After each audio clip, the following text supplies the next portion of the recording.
Jadi ini adalah merupakan satu kongres yang dilakukan untuk kita pastikan semula hasrat dasar ekonomi baru, hasrat Kongres Ekonomi Bumi Putra, menstruktur semula masyarakat negara ini dilakukan dengan lebih telus, lebih terbuka.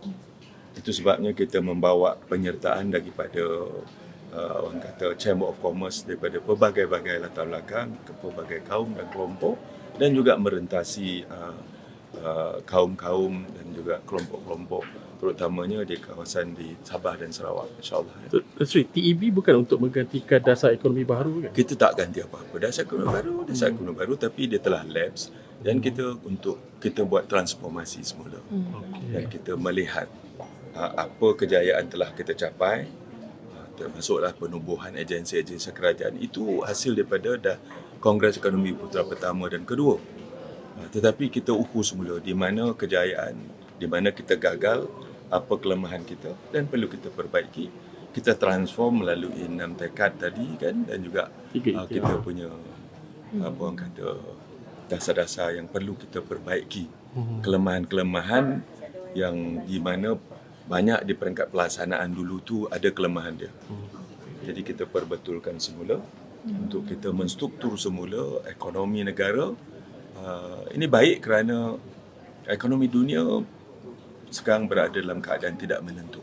Jadi kita tidak boleh hidup dalam keadaan statik, tidak kita melihat, membuat revision ataupun membuat kajian-kajian yang mana membolehkan ekonomi negara melonjak semula, dan dalam masa yang sama kita nak struktur semula penyertaan Bumi Putra di dalam kek ekonomi yang boleh dibesarkan lagi, insyaAllah.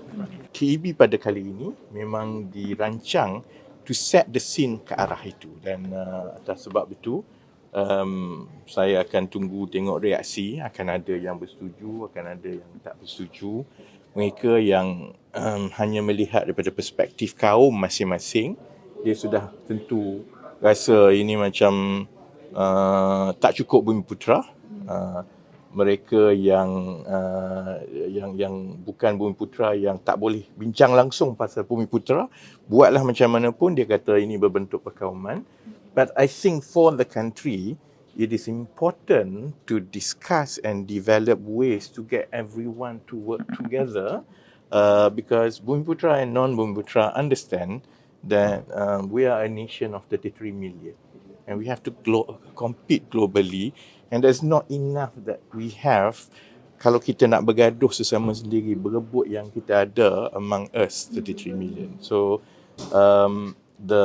akhir sekali, kongres kali ini adalah sebenarnya permulaan kepada proses untuk memuktamadkan dasar-dasar yang akan pakai oleh kerajaan berkaitan pemekasan Bumi Putra